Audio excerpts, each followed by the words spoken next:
and I are going to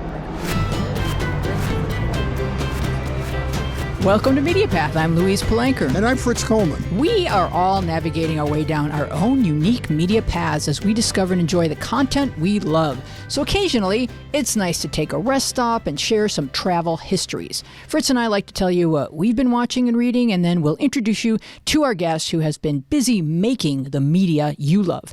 Today, he is Lorenzo Lamas from Falcon Crest and Renegade, and 125 IMDb credits. Lorenzo joins us soon, but first, Fritz, what are you recommending for? All right, well, I have another documentary. As you know, I'm addicted to the docs. Oh, for sure. This one is on HBO Max. It's a documentary very similar to the one we talked about with Paul Newman and Joanne Woodward, Yes. where it was framed around lost audio tapes that were never used for what they were intended for, which was to be transcribed into a book. The beauty is, this is the one about Elizabeth Taylor. It's called The Lost Tapes on HBO Max. Elizabeth's voice is the voiceover narration, along with still photographs and clips from her iconic movies.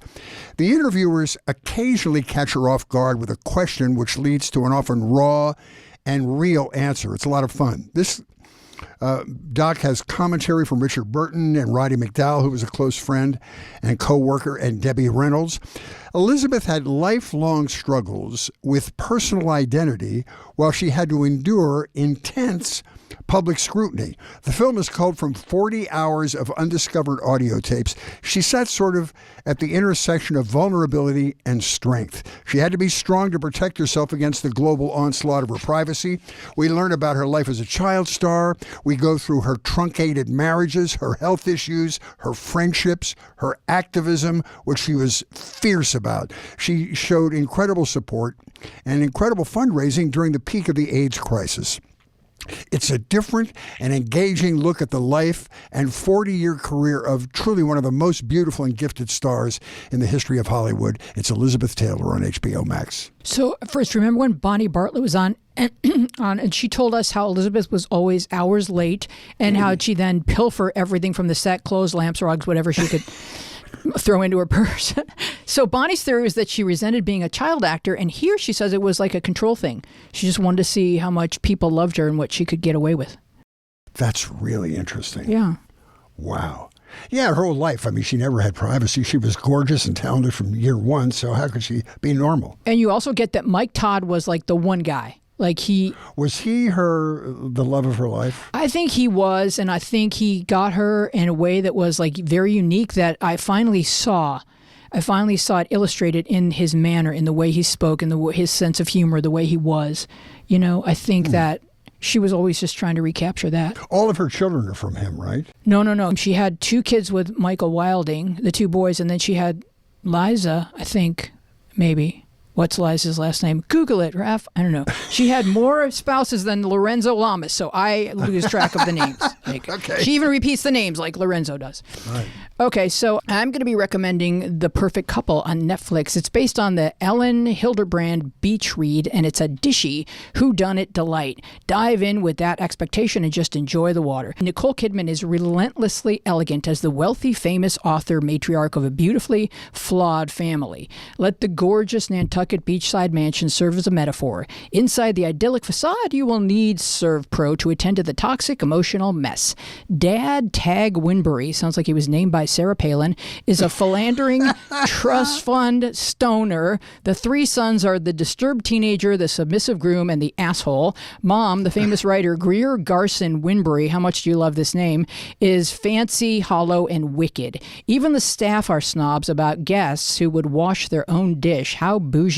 But appearances are everything, especially when you're throwing a luxuriously extravagant wedding for middle son Benji, the pushover, and the working class bride, Amelia. All is going according to lavish plan until the morning of the wedding, when a body washes up on the beach. The identity of who exactly has died is not revealed until the end of the first episode. The staff can't dust around that mess. The investigation commences, and the secret entanglements begin to be pulled apart by Donna Lynn Champlin as Detective Nikki Henry. She is masterful. I am currently obsessed with Tim Bagley as the wedding planner Roger. He played Larry on Will and Grace, and he is delicious.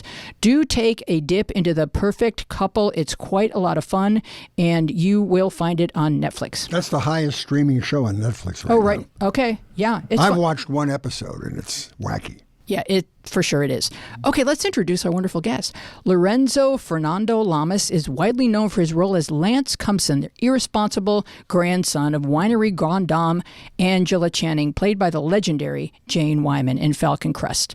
Lorenzo received a Golden Globe nomination for this portrayal. He played Reno Raines in Renegade, Dr. Hollywood in Big Time Rush, Hector Ramirez in The Bold and the Beautiful, and Meep on Phineas and Ferb. We are so excited to have him with us today. Please welcome Lorenzo Lamas. Yes, sir. Thank you. How are you? Thank you, handsome devil. Thank you. Louise, my wife Ken and I just started watching Oh, did you? The Perfect Couple. And Ken wanted to stream the whole season, like all last night. And I said, no. We'll be up to I five. said, no. We got to episode 3. And I have to tell you, I'm a huge fan of both Nicole Kidman, but Liev Schreiber. Oh, right. And Ray Donovan was my absolute. Oh, absolutely. I'm right there with you. Right there with you. Absolute favorite. So, and it's funny because I was on the phone with John James, the actor that was in Dynasty many, many years ago. Mm-hmm. We're friends. And he said, you've got to catch this show on Netflix. And I did last night, and it's wonderful. And Richard Burton was, I think, Liz Taylor's main squeeze. That was the main one. The flame that just wouldn't go out. Yeah. Right. I mean, they married each other like 2 or 3 times. Did you know her, Lorenzo, in your circle of Hollywood? I've met her as a kid, know, because of my parents. I think that my mom was throwing a dinner party at one of our houses, and Elizabeth was a guest. And wait a second, no, I also went up to her house. I was invited by Liz. This was probably in the mid to late 90s. I just finished filming Renegade, the 5th season, and I moved back to Los Angeles, and I was invited through Rogers & Cowan, the PR firm, to attend this really casual event at her house. And she had this huge driveway off Sunset Boulevard. We drive up there, and she had... she was very gracious, but there was no food or anything. Oh, there were 20 to 30 people in her backyard. Madonna was there. I met Madonna at that event, and it's just there's no food. Just there was some alcohol, so we all got completely smashed in her backyard. It was in August, as I remember, and it was the middle of summer, just like a heat wave, and we all just thoroughly got smashed. But she was very gracious, and my God, I mean, your heart stops when you meet these iconic people. Yeah. Like I met Charlton Heston at an event in the 80s. He did these events called the Celebrity Shoot, Charlton Heston's Celebrity Shoot, where they have shooting clay and pistol competitions. Bob Stack was there. I mean, all these actors and politicians. And I remember at the dinner, Charlton Heston was sitting at the table, 2 tables over from me, and I had his coffee table book. I brought it for him to sign. And I remember it was as if I was in a dream. I got up from my table finally after, having a lot of liquid courage, walked over to his table, and I said, "Mr. Heston," and that's all that came out of my mouth. He looked at me like, "Yes." I said, I'm sorry. I know who you are. You're Fernando Lamas's kid. Do you want me to sign that book? And I said, "Yes, thank you." I was absolutely in shock. And it's so funny to hear you say this about your reaction to stars, being gobsmacked by stars, because you grew up as the son of Fernando Lamas and Arlene Dahl, and I was not familiar with your mom until I saw these astonishing pictures from the late 40s, obviously stills from her films. She did beautiful roles, but a spectacularly beautiful woman. And now I totally understand your gene pool. Between Fernando and Arlene, I understand the whole thing now. Well, but it's amazing to hear you get excited about stars when you were of that breed. I'm absolutely thrilled when I meet people of stature and accomplishment. And but my mom's most famous movie was Journey to the Center of the Earth, with Pat Boone was in that movie with her. I was 2, I think, when she shot that movie at the caverns in New Mexico, and but that she was one of the 3 famous Hollywood redheads, in that wonderful era of true stars. It was her, Rhonda Fleming, and Lucille Ball. I mean, the Technicolor was invented for my mother and those other beautiful stars. And then she became kind of a groundbreaking business person. Mm-hmm. Yes, she had several businesses. Her first business she started in her 20s when she was under contract to 20th Century Fox. It was she designed and licensed lingerie for a number of small. I Magnin carried her lingerie, and then she did cosmetics for many years. That was when I was older, I was between 10 and 12 years old. I remember Mom being in business in the cosmetic industry, and that's when we moved to New York the first time, because we had to live on the east, midtown Manhattan near Madison Avenue. But you did not have the option of staying with your dad in California, which is what you craved, because your dad had this interesting rule that if he was married to Esther Williams, then her children from another man could not spend the night. And so, being fair, his children from another woman could not spend the night. And so you got bounced around. Like when you talk about living in a van in the driveway and not having access to the house, I think that you've been always trying to reclaim some normalcy, to find just that home. Perhaps. Well, I didn't know we were going to go into that, but I'm ready to dive right in. Okay. I felt like a kind of a guest, I guess you might say, in my home with both my parents, and so I think that's one of the reasons why I chose to go to military school at 12. It was a way for me to find my own space, and navigate my own path, as it were. And I also didn't want to choose one parent or the other. Mm-hmm. I didn't want to choose living with my dad, and hurt my mom. And I didn't want to really stay with my mom and hurt my dad, because they both loved me very much. They both loved me to the best of their capabilities. And I know that now, you grow up with angst as a kid because all you want from your parents is to be heard and loved and guided. And when you don't get that kind of participation, you grow up with some animosity and some unfinished business that I wound up really getting therapy over, and then patching up all the differences that I had with my mom, and I did that throughout my 20s. We became very close up until she died 2 years ago, Thanksgiving, at 96 years of age. She had a very full life. Yeah. And I was an important part of her life. It's just she was a very, very busy person. And like I said, people love as much as they can. With the ability that they've been given to love. The definition of parenting and the expectations of parents is so much different now. You probably learned about that in taking care of your own kids. Yeah, exactly. And I think kids have this idyllic kind of Mayberry mindset about what a parent should be. And when they end up not living up to the expectations that you've placed on them, there are some rifts that are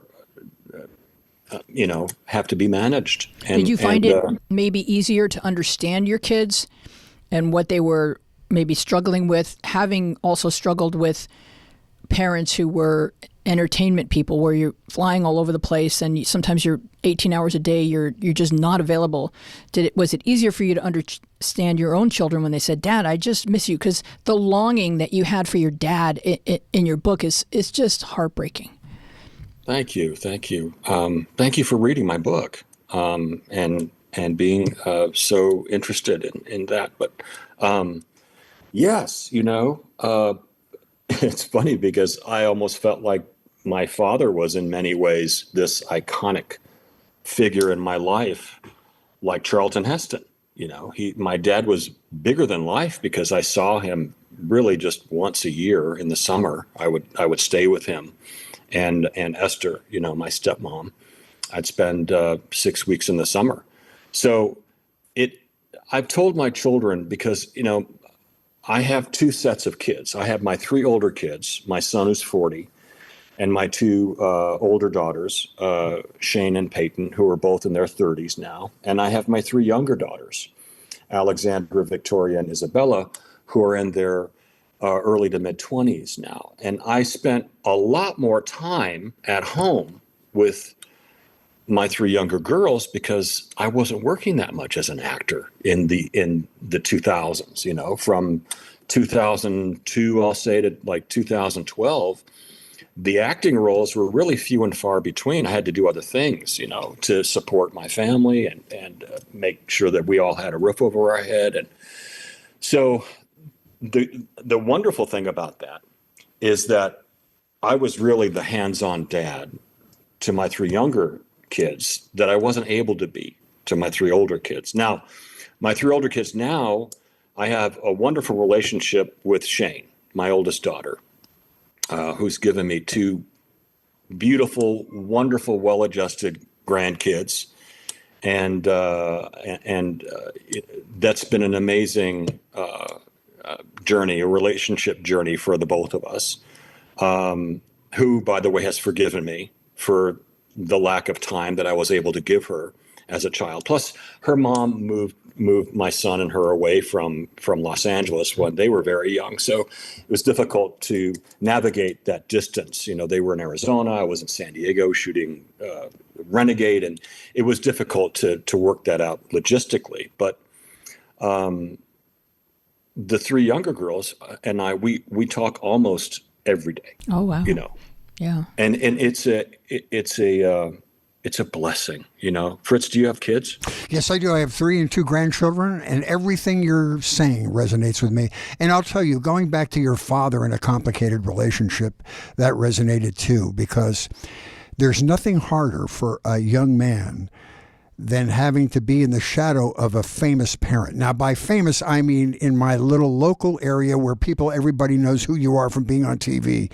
For a boy who's trying to carve out his little space on the planet, it's really, really hard. And my oldest son did not deal well with it. My middle child, my second son, it didn't bother him. But when people come up and make a big fuss over you, even if you don't respond and sit there and absorb it like you deserve it, and you try to be funny about it, it affects a boy because he's thinking to himself, how do I ever live up to what my dad's doing on the planet, which really doesn't amount to much, but when you're a little kid, it amounts to a lot. You know what I mean? So it's really, really hard to be, in my case, the oldest son of a person that everybody recognizes. It's really hard. Yes, it is. It's a it's a big challenge. It was a challenge for me when I was starting in the business as well. Did they support you wanting to act? Well, my dad tried to talk me out of it because he knew how difficult it was going to be. And I was this naive kid, fresh out of school, that just thought I was going to be walking down, San Vicente Boulevard and somebody was going to say, "Hey, what a good looking kid. Let's put you in a movie," And, so the reality is that I almost joined I did. I joined the Marine Corps. I went back to what I knew in terms of, military protocol. So I went down to Santa Monica, filled out the forms, took the officer training test, and was on my way to Pendleton when I told my dad what I was planning to do. And I had been, working on getting into, the auditions for about 2 years up to that point, and nothing was happening. I was frustrated. I was working 3 jobs just to keep my apartment and pay for my car. And I was so frustrated. So I told my dad, I had 2 weeks to report. And I was waiting and waiting. When I didn't want to tell him because I knew he wouldn't want me to do it. And I finally told him because I was just getting too close to the date I had to report. And I told him, and he said, "You're not going into the Marines." And this was 1970. There was no draft. This was 2 years after the draft had been eliminated. So it was purely volunteer. And so this was 1976, I think, 1976. And it was just after the Grenada, right? So my dad was really, really concerned that I was going to because Marines are first in, they're the point of the spear. He was really afraid that I was going to get deployed somewhere and get killed. And so he says, "You're not going in." I said, "Dad, I'm going. This is what I know. I signed on the dotted line. I'm reporting to service in 2 weeks." He goes, "No, you just had a motorcycle accident." I go, "Well, yeah." He says, "Yeah, you were in the hospital for 2 days. You couldn't speak for 72 hours. The doctors were worried about your brain swelling in your skull. You were this close to being in a coma. You're not going." And I go, "Well, Dad, I have to go." He goes, "No, I'm going to get his family doctor, Dr. Omar, to sign a letter to give to the recruiting sergeant to tell the recruiter that I couldn't go because, as my doctor put it, we don't want the Marine Corps to be responsible for any action that may or may not happen due to Lorenzo's continued healing process."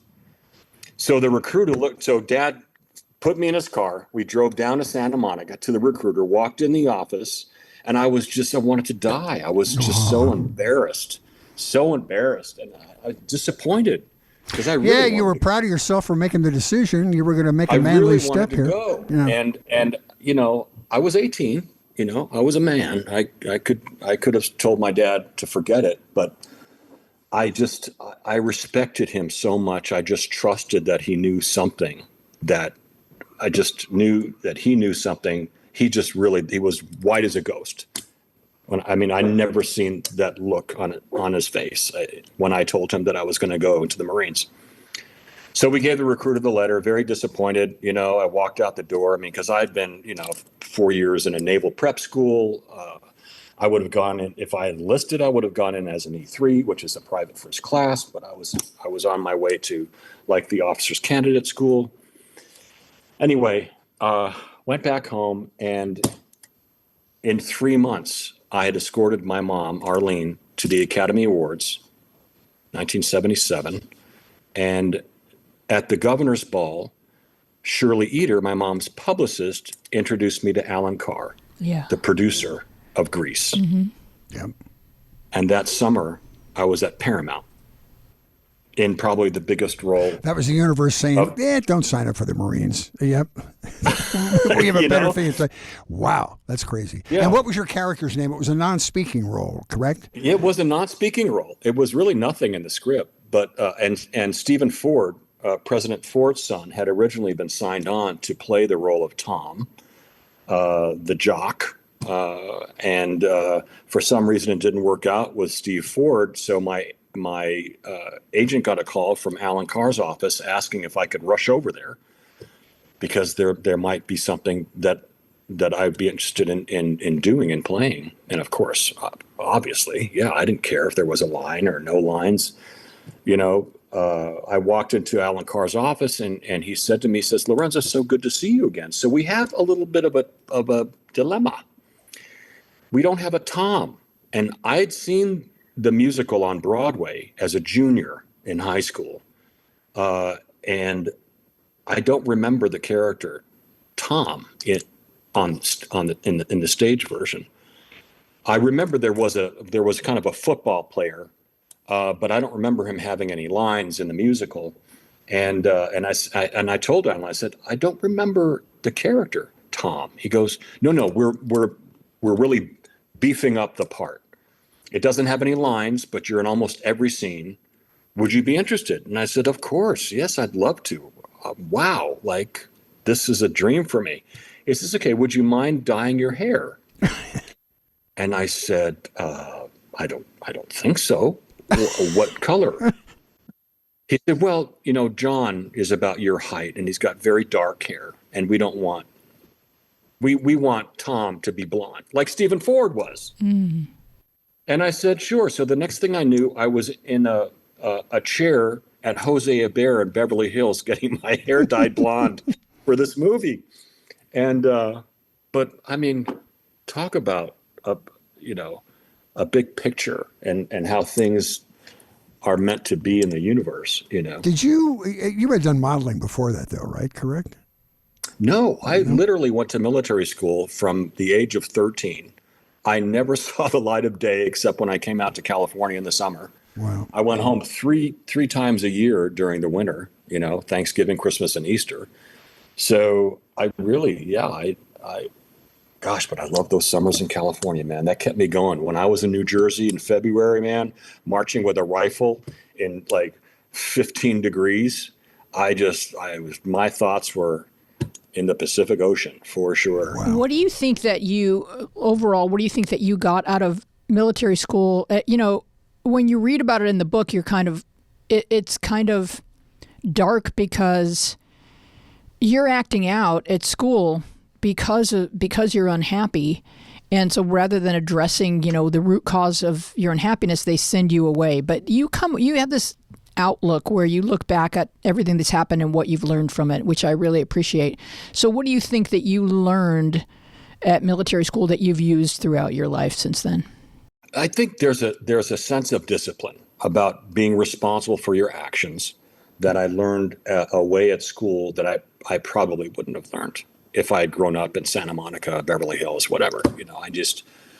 I think there's such especially when you are of privilege, when you grow up, and you have, you go on vacations in France. I mean, my mom married the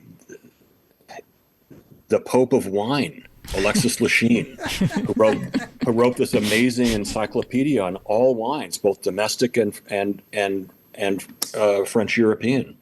And we used to spend the summers in his vineyards in a chateau. I used to watch this Monsieur Gaudin, this wonderful, sinewy 60-year-old banging iron rings over barrels, and watching the wine being pressed and bottled, I mean, as a kid. No, I just don't think I would have had the same sense of responsibility and certainly discipline and ethic, in school, when you're being pretty much mentored by kids, that are a year, 2, 3 years older than you, telling you where to go, what to do, how to eat, when to pee, there's kind of a Lord of the Flies sense of things that happen where you learn you can't blame anybody else for your failures. It rests with you.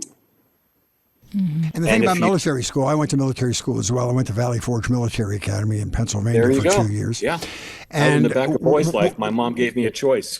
It was Army or Navy. It was fun for 2 years, and then I began to rebel. My father had problems, and I was rebelling against his problems. But what it did was it provided stability in my life that didn't exist in my personal life. My parents were having problems. My dad was an alcoholic.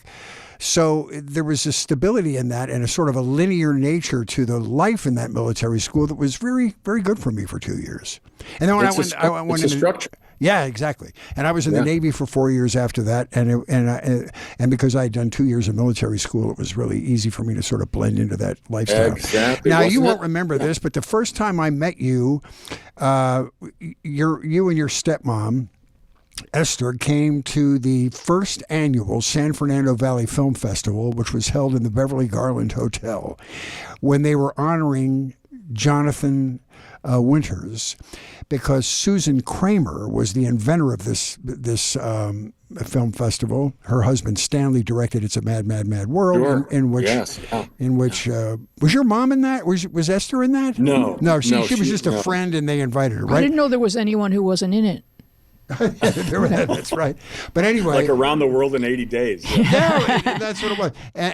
But I remember meeting you and your mom couldn't have been lovelier. And they honored Jonathan Winters. And an interesting aside, which has nothing to do with you, but you'll find this amusing because you were at the event. He showed up for this event in a limousine at like 2 p.m. The event didn't start till 8.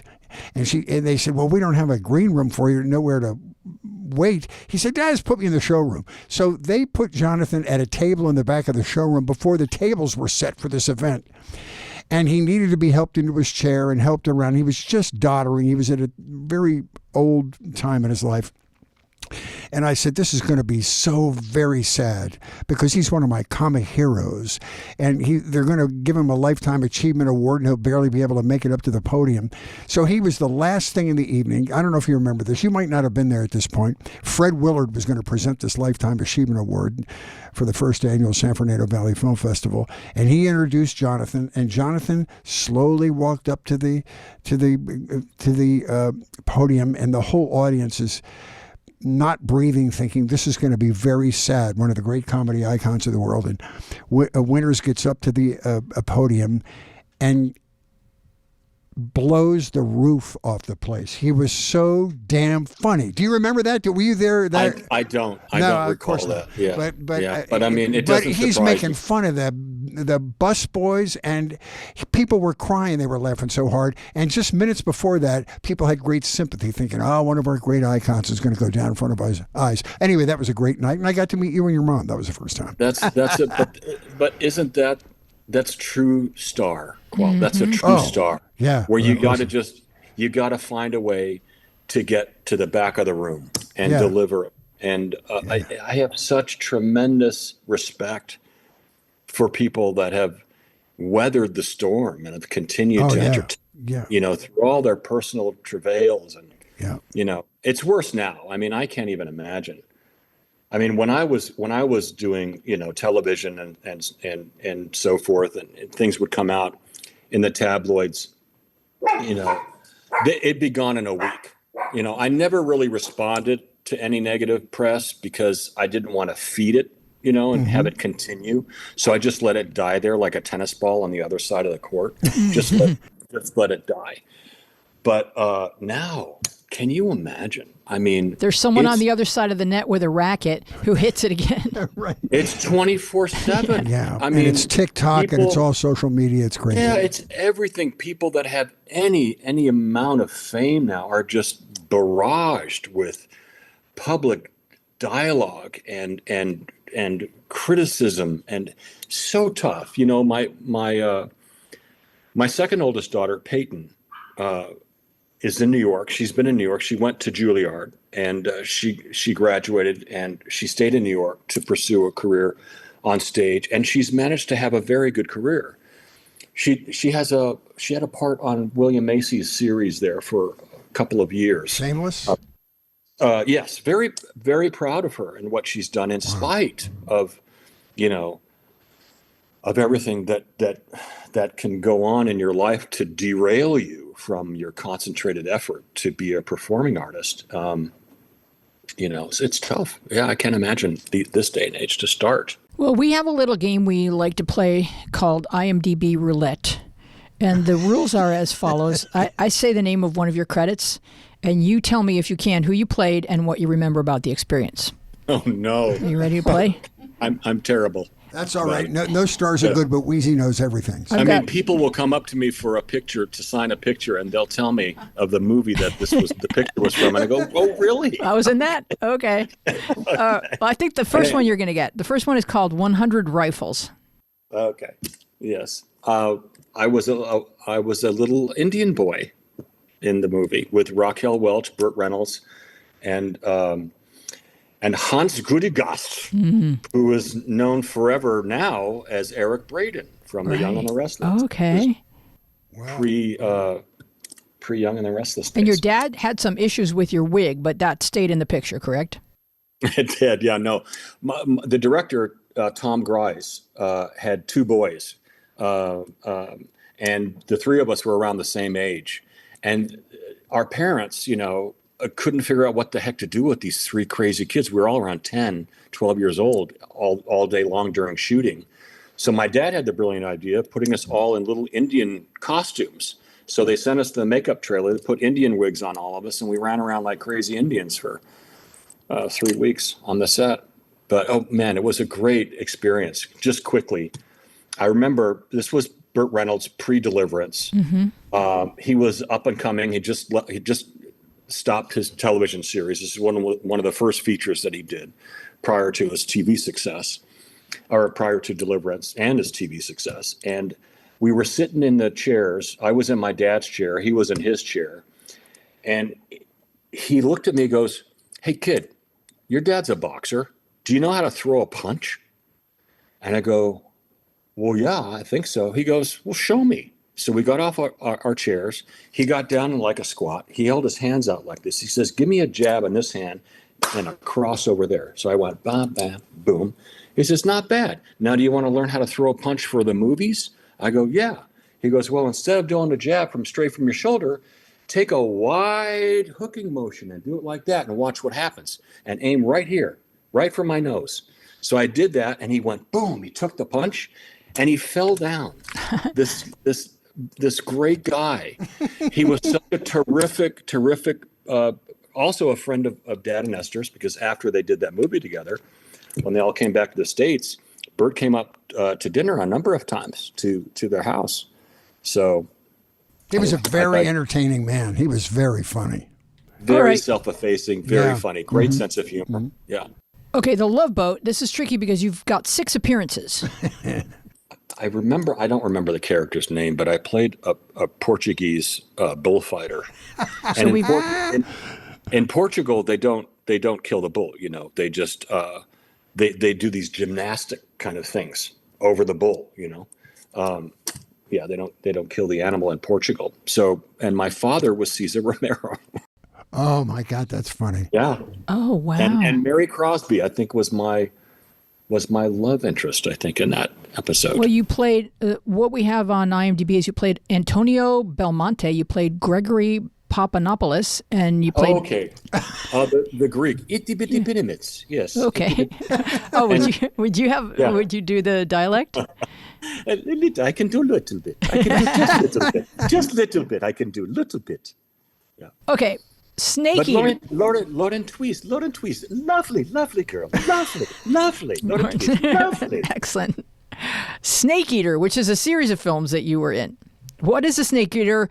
What wine do you pair with snake? Snake Eater is Army Ranger. Basically, a soldier dropped behind enemy lines that was renowned to have survived on eating anything. Okay. Wow. Deer, chipmunks, and snakes. And my character was Jack Kelly. That's probably one of my favorite straight-to-video movies that I did back in the day. It's everything you love. It's adventurous. There's martial arts, motorcycles probably, right? The jet boat. They made a Harley / jet ski. They actually built that. Production had that built. And I rode it on these rivers up in where was it? It was in Shediac, Quebec, just above Montreal. Shediac is the lobster capital of the northeastern part of Canada. And we filmed at this little town. And it was very Deliverance-esque, that story. I'm hired to find the kidnappers who are all like missing teeth, living in the woods, washing their clothes in the river, these kinds of guys. And I'm hired to find the daughter that's been kidnapped from these hooligans. Well, Renegade was the show that combined all of your interests: martial arts, acting, motorcycles, the whole thing. Did they create that show for you? It was written and left on a shelf by Stephen Cannell. And he had just achieved a tremendous amount of success with his own syndication company, with 21 Jump Street, right? They filmed that in Vancouver. And they Cannell Entertainment wanted to introduce another straight syndicated show. In other words, bypassing the networks. They wanted a show that they can sell straight to the station owners, right, across the country. Like Baywatch and Highlander and Hercules and all those 80s and 90s action. They were all syndicated. So Stephen asked me into his office one day. I got a call from my agent, go meet Stephen Cannell.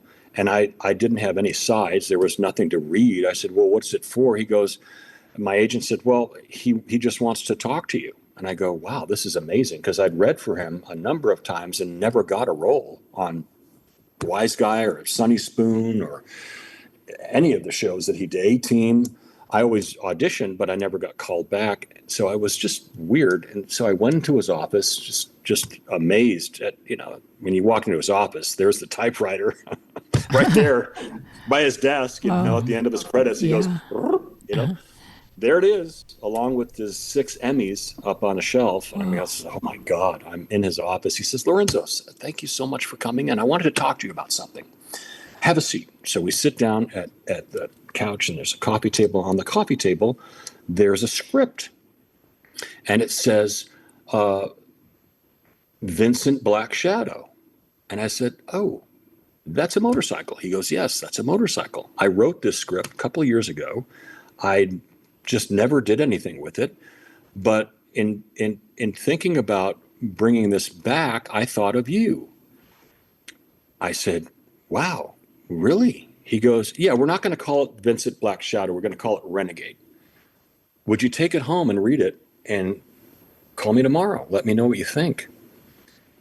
And I was, again, like this is the Charlton Heston moment where I'm sitting across from this amazingly prolific writer, creator, producer, and he's giving me a script to take home, to read, to see if it's okay. Like, this is a dream. This is an absolute dream. I read the script in the car in the garage underneath his building, right? And it was this wonderful, self-deprecating, reluctant hero who's framed for a murder that he didn't commit. And the only thing he knows, he was a cop, so he knows how to catch bad guys. And it was just on a motorcycle, and it's just, the karate wasn't written in there, but there were fights, and I knew I could probably work something in there, martial arts wise.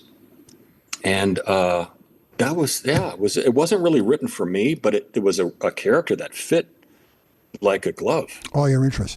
Was that shot in Canada as well? No, it was shot in San Diego. Oh. Stu Siegel production. Mm-hmm. Stu Siegel Productions. It was a SAG union and crew non-union, right? Now, according to the internet, there's an ending episode that our producer Dina told us about. There's an ending episode that was filmed, according to you, but never aired. That's Maybe correct. you could just tell us on this podcast, like, what happens. Well, Reno finds the proof that clears his name. Nice. Hound Adams was one of the characters that knew that Reno was innocent. He died in like episode or season 3 or 4. The guy that tried to kill him was killed in prison. So he finds evidence that Dutch Dixon, the nemesis, Reno's nemesis, they find, I think what it was is we find another character that Dutch Dixon has confided in and told him on tape that this guy Reno Reigns has got to go down because he's going to snitch on us. So they never aired the episode because why? That brings the whole show to a conclusion, right? It does, but in syndication, you don't want that final episode out there playing out of sequence. There we go. So do you know if David Jansen ever found the real guy, in The Fugitive? The one-armed guy? No? Yeah, no. But Maybe I saw the movie Harrison Ford, but Harrison Ford in the movie, yeah. But maybe it's just meant to. You're right. It would wrap it up too nicely. That's very interesting. So let's talk about Falcon Crest. That probably put you on the map as to national notoriety, I'm guessing. Yes. And that came out at a time when the concept of the primetime soap opera like Dallas was just getting its peak. At the time, it was red hot, right? How was that? Yeah, I mean, that was the decade of indulgence, wasn't it? The 80s, right? Yeah. Where you just couldn't see enough people with enough stuff. And you had shows like Dynasty and Dallas and Falcon Crest and Flamingo Road and all these soap operas. Basically, they're just ongoing dramas, but instead of playing during daytime, they're on prime time. And they were quite the thing. I remember we were in top 10 for a good 7 years, 7 or 8 years before we started slipping to like 12, and the share of the audience, you guys remember if you were, if you did a 54 share, like Roseanne, for example, back in those days, that's over 60 million people are watching your show, all tuned in the same night, the same network, to see your show. Yeah. It's crazy. You think now that, these reality shows like Love is Blind, they get a 2 share and they're like, yay, we did it. You're 100% right. Yeah. There was even something more about the whole consciousness of, each time zone absorbing it simultaneously, where we all had it and we all went to bed thinking about it. And then the next day talked about it. We were sort of like dancing in unison regarding what we had experienced. Yes. Yeah. I mean, it was an amazing social time for entertainment for the audience as well. Because as you say, we would like arrange our life around our favorite shows, Hill Street Blues, and all those great dramas. It just was a different time. So when you were a successful television actor, it was almost like overnight fame. It happened so fast because so many eyeballs were on you. So what was the first thing you noticed? Because you were really young when this happened to you. Right. I was 21 when I got the show, and I was on the show for 9 years. That was my graduate school, right, for acting. I came on that show relatively inexperienced. And Jane and David Selby and Susan Sullivan, they kind of took me under their wing. And they wouldn't let me fail because they didn't want the show to fail. So you played Jane Wyman's grandson. I played her grandson. Yeah, and have some really very poignant and lovely things to say about her. Other than your parents, maybe the adult that had the most effect on your life of anyone you've ever known or worked with. I had so much respect for her. And she commanded respect, on the set. It wasn't like she was difficult or demanding, not at all. As a matter of fact, the producers loved her because even after 9 seasons, she still shared a little trailer in the honey wagon. She never asked for a motorhome in all those years. So because Jane didn't ask for a motorhome, Robert Foxworth couldn't get one, right? David Selby couldn't get one, and so the producers loved her. She was always on time. And I learned to really listen to her. I mean, she didn't give me a lot of advice unless I asked, right? But she knew my father.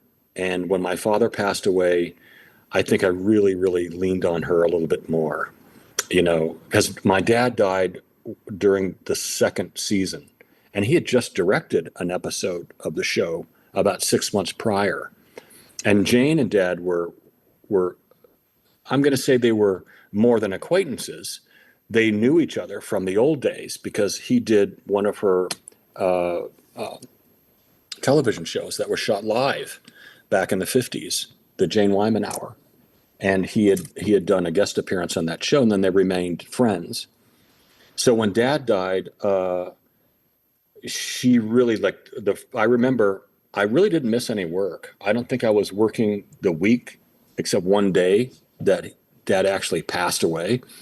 And I came to work that one day, and she immediately came up to me and she held my hand and she looked at me and she goes, "Lorenzo, this is the right thing for you to do, and this is the right place for you to be.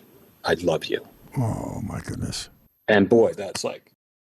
And the question that you probably answered was your father got to see you at one of the pinnacles of your success, which was a lovely sort of a full circle moment. Yes, I finally had graduated into adulthood, in his mind. And he was very proud that I had achieved a level, although minor. I remember walking into auditions, thinking, well, whatever I do in here has been done before, not by one or two people, but by three. So it's like there's nothing really earth changing that's going to happen here.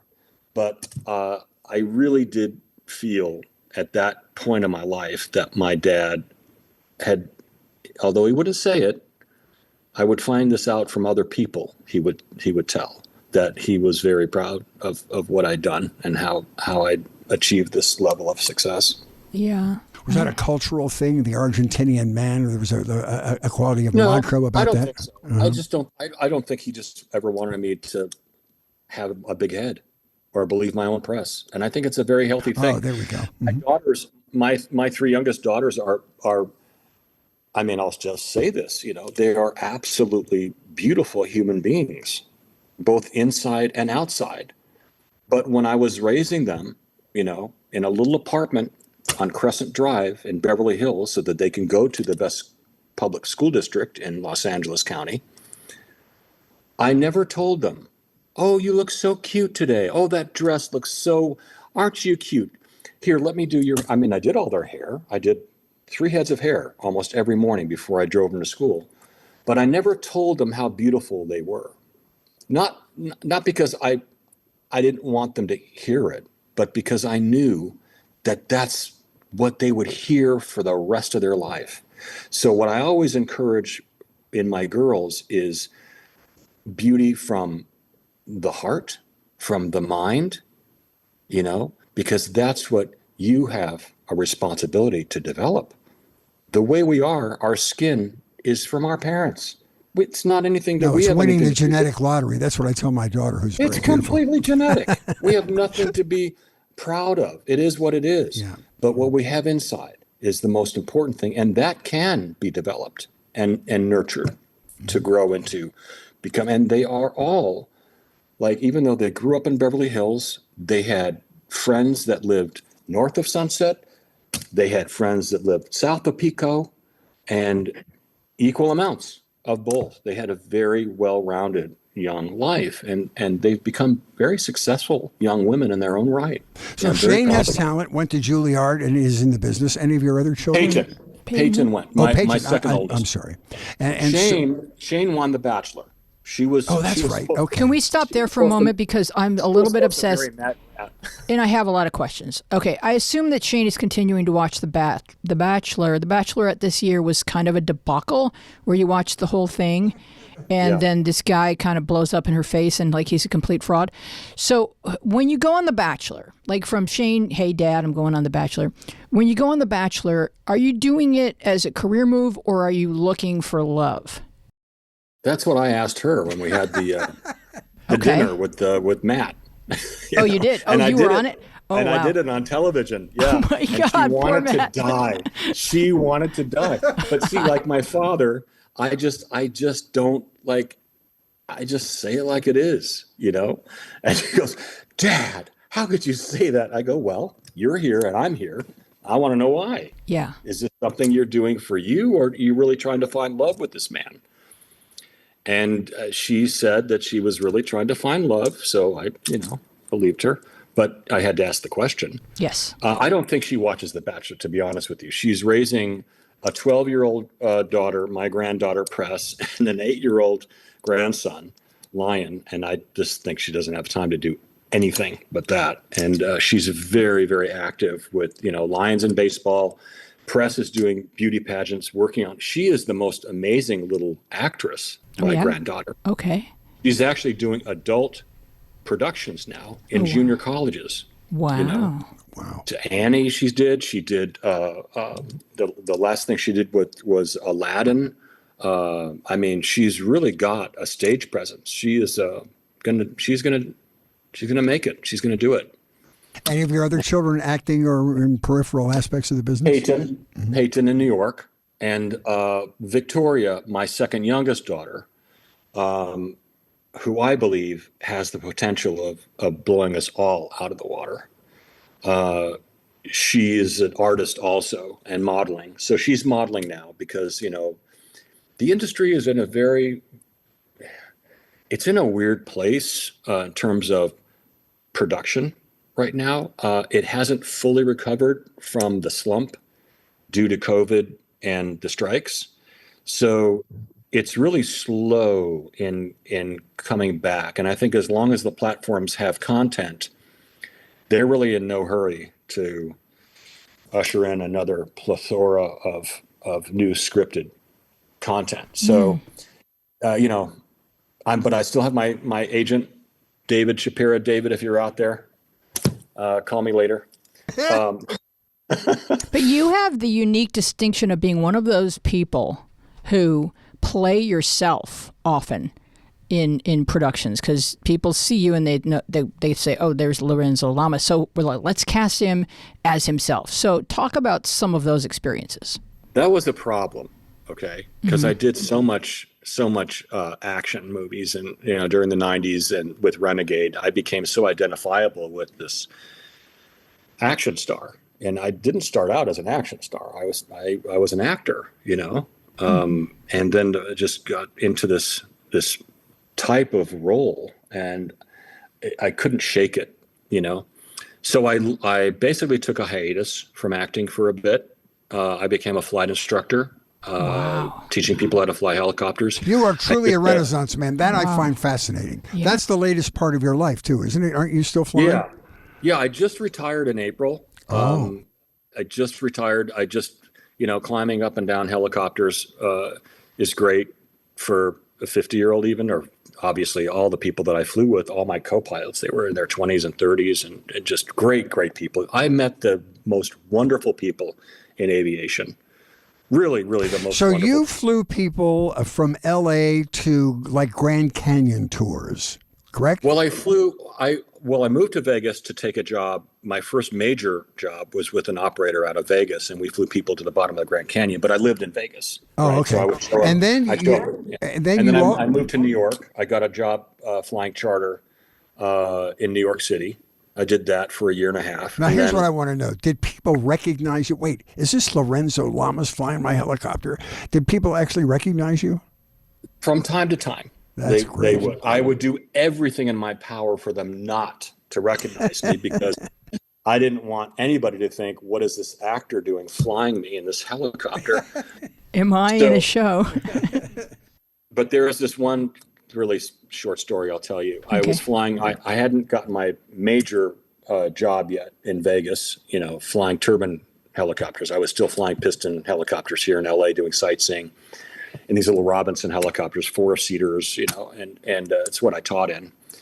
And I was a charter pilot. I got on a 135 certificate for National Helicopter in Van Nuys, and they sent me to go downtown. We used to be able to land right next to Staples Center. It was a McGuire helipad, and there was one there's also one just north of LA that we used to be able to land on. But I think I landed on the U.S. Not the U.S. Bank building, one of the bank buildings downtown L.A. to take George Lopez to a gig that he had at Morongo Casino. So I had to fly him to San Bernardino. And so this was like an evening flight. I think pickup was like 6:30. He needed to be there at like 7, I think the show was 8:00. And so I land on the building. take the elevator down, and I'm waiting in the lobby for George. And black limo pulls up. The driver gets out, has a like a carry-on baggage, walks into the lobby, sees me, and this particular company, they wanted the pilots to wear the white shirt, with the bars. Mm-hmm. So I'm standing there, and the driver comes in. He goes, "Are you the pilot?" I go, "Yes, I am." "Is that all you have?" He goes, "Yes, Mr. Lopez travels very light. He's only there for the evening." I go, "Great. I'll go get him." So he goes to get George. George walks into the lobby. He looks at me for the longest time and he goes, "What's your name?" "I'm Lorenzo, George. I'm your pilot tonight." He goes, "Get the F out of here." "What? You Lorenzo Lamas?" I go, "Yeah, George, I'm your pilot tonight and we better get going." He goes, "Wait, stop. No, stop." And he's looking around and I go, "George, you're not getting punked. I am your pilot. We got to go up to the rooftop and get the heck out of here." He goes, "Oh my God, this is the coolest thing that's ever happened." That's funny. This is George Lopez, right? So I get him strapped in, put his bag in the back, and I get in and start the helicopter up. And he goes, "We're going to take off from here?" I go, "Yeah. I mean, we're already 5 stories high." He goes, oh my God. So we take off, and into the night we go, and it's about half an hour to San Bernardino. And the whole way there, he's telling me what a trip. He's just tripping on this. Yeah, of course.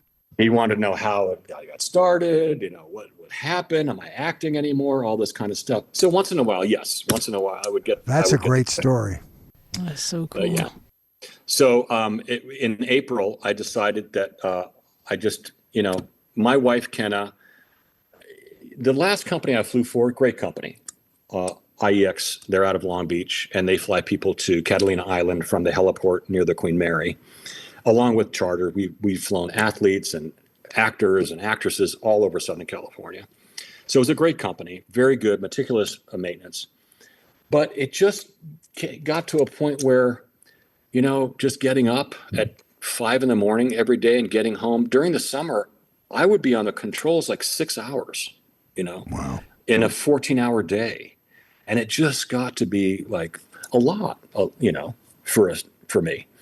But I enjoyed every minute of it. I took another job in sales, just to keep making some money. And we got a second home up here. I'm in Coeur d'Alene, Idaho, where Kenna's family is from. Oh, nice. So in the summers, we spend our time up here. Beautiful. Lake Coeur d'Alene is absolutely gorgeous. It's very nature oriented up here. And then, in a month or two, we'll be heading back down to SoCal because the winters up here are not for the faint of heart. Okay. We are 40 minutes from the Canadian border. Wow. It gets cold up here. Yeah. All right. Well, we just want to thank you so much for joining us. Is there anything else, your socials, you want to mention before we do? The name of the book is Renegade at Heart. We hope we have people's interest in reading your book because you've had a full life, my friend. Thank you, Fritz, and so have you. And Renegade at Heart is on Amazon. You can pick it up there. If you want to see me act again, I'm right now on Hulu in a movie called Prepare to Die. It's like Karate Kid meets Goodfellas. It's a martial arts kind of action movie, but I play a very bad man, a landowner who is just doing very bad things. And but it's a great revenge movie. So you still go in for roles. Your man will call you and you'll fly down and. Yeah, wow. It's fantastic. Good because for you. now nobody knows who I am. So I go into like these casting agents, they have no clue, but I usually get asked, by a producer or production company that's familiar with me, and they'll just call my agent and say, "Is he available?" And then I'm in this other movie on Lifetime called Stepmom from Hell. So 2 completely different roles. I play a really bad dude in Prepare to Die, and a very normal kind of real estate mogul in Stepmom from Hell, just like a normal dude. So all right. I'm getting back in it little by little. Absolutely. This was a great conversation, my friend. I'm so glad we had a chance to talk with you. Thank you for coming on. All right, I enjoyed it very much. Thank you both. Yes, thank you. Here come your closing credits. Fritz and I have created a web hub to help you shop for gifts and save democracy in one fun stop. Giftofdemocracy.com is a directory pointing you towards candidates and causes committed to protecting and defending our democracy. You can simply donate or browse for fun, swaggy merch for the loved one on your shopping list. Fritz and I make no money here. We don't need it. We are not running for office. Our site is like a mall directory sign that points you towards the merchandise and donate pages of worthy candidates and causes. It's the donation that counts. Democracy makes a great gift. You will find the link in our show notes. Thanks for coming along down the media path. Let's continue the conversation on Instagram and Twitter, where we are at Media Path Pod, and on Facebook, where our show page is Media Path Podcast, and our Facebook group is Media Path with Fritz and Wheezy Podcast Community. We are also a video podcast on YouTube with so much additional visual content. Watch us and subscribe at Media Path Podcast. You can write to us at MediaPathPodcast.com. Kindly give us a nice rating wherever you get your podcast and share our social media posts if you would love to brag about your excellent taste in podcasts. Our website is MediaPathPodcast.com. There you can catch up on episodes and binge our saucy newsletter. It's loaded with photos and quizzes and backstage gossip. And we want to thank our wonderful guest, Lorenzo Lamas. Our team includes producer Dina Friedman, John Maddox, Bill Filipiak, Mason Brown, Garrett Arch, Raf Rusak, Jordan Reyes, Nick Broussard, and you. Our theme music is by me and John Maddox. I am Louise Planker here with Fritz Coleman and Lorenzo Lamas. Be well and wise, and we will see you along the media path.